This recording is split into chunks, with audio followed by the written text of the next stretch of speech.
Duane? Oh, hi guys. Hello. Oh, I Oh, can't believe it. you're working here. Face to Oh my face. gosh, I know. First time. I know.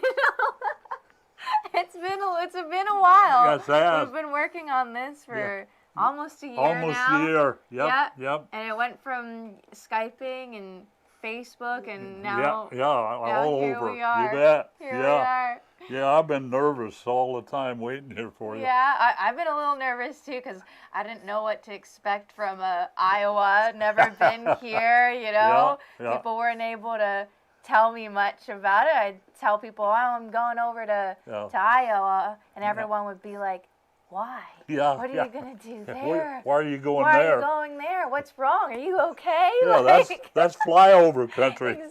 Exactly. Actually, even on the plane, the flight attendant, when we were on our way to Omaha, the flight attendant said, "All right, folks, I hope you're ready for your flight to the Bahamas. It's going to be great." And then he said, "Just kidding. Unfortunately, you're going to Omaha." And I was like, "Oh boy, what am I getting myself into here?" Right. Yeah. But hey, I'm here now. Yeah. So Yeah. We got a lot to talk about. we definitely do. Here, let me pull up my chair. So caught you working here. Yeah, I got my office is just full of pictures and junk and I spend a lot of hours here. Yeah, doing all the assignments that I've been keeping you busy. I can't type very accurately, so I've been dictating everything and then I edit it as best I can. Yeah. Yep. Yeah. Yeah.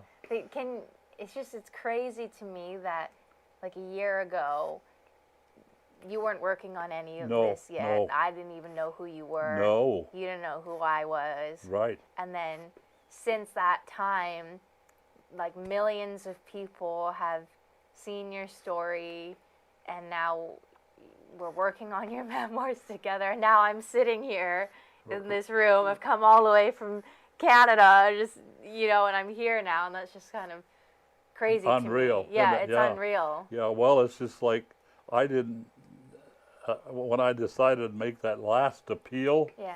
I just said, I'm going to do it one more time. Yeah. I haven't been good at it from the beginning because I'm not that accomplished, at searching. But I did learn how to use the computer from my son Brian and Aaron, and I went and made that last appeal, and then they got sent to Omaha and got on to Channel 7.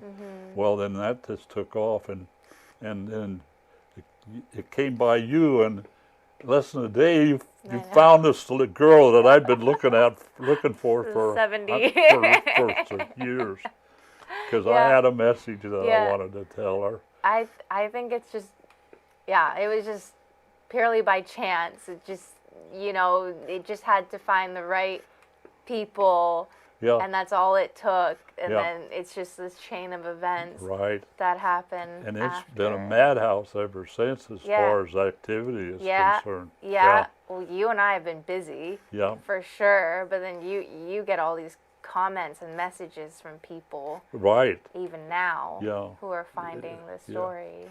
It's a consolation of all the encouragements, and the stories are uplifting. I wore out a tissue box and all these comments, And my dentist office, they're all women in there, and the little girl that cleaned my teeth the last time I was there, she didn't even start to work. She just backed off and says, "We watched your videos on TV," and she said, "We watched them 3 times, and we all had a box of tissue." And we thought it was a wonderful story. That's the effect that it has. And I wasn't really ready for all of it, I just wanted to find Peggy and tell her that I didn't abandon her. That was the thing that haunted me all those years. And it just and then turned now into we've got ourselves a big project. A few million people that know where we are, I what know. we're up to. I know. It's crazy. When I've tried to explain to people like why I was making this trip over, like I would have to tell them, all right, it's a long story, so you're gonna have to sit tight, but basically I'm going over to meet this 92-year-old veteran who I've never met before in real life, and of course everyone's like, what? Like, how did that happen? And I'm like, well, basically it helped him find his long-lost Japanese love from the war. And then everyone's like, huh? How did you do that? And I'm like, okay, we're going to need another, like, 30 minutes for me to explain to you why I am going to Iowa to meet someone from the internet. Like, it's just the wildest story. And every time I have to explain it to people, like, I really do have to take my time to explain the full story behind everything, because otherwise it doesn't make any sense. Right. Yeah.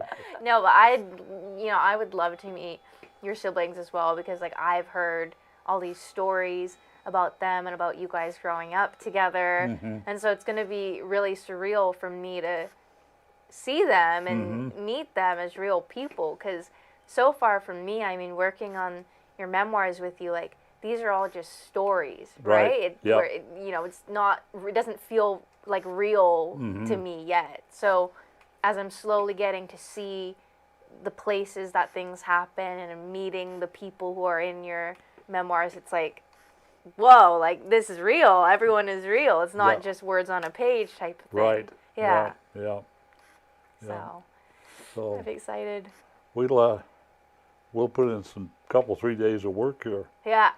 We'll try to churn out some stuff. Yep. You're miles ahead of me. I've got to review the things that you've sent me. You take your time. Over the last week, but I'm sure there's going to be a lot. Yeah. Yeah. But I'm excited just to, look at your photos and just like, hear, like just get to talk to you face to face, because it's so different, I think, when you get to interact in real life. Yeah. Absolutely. Yeah. Right. Because it's always, when you're just communicating by email or even on Skype, it's like, it's not quite the same type of interaction. As far as I'm concerned, you make it easy. Yeah? You think so? Yeah, you do. Thank you. I try.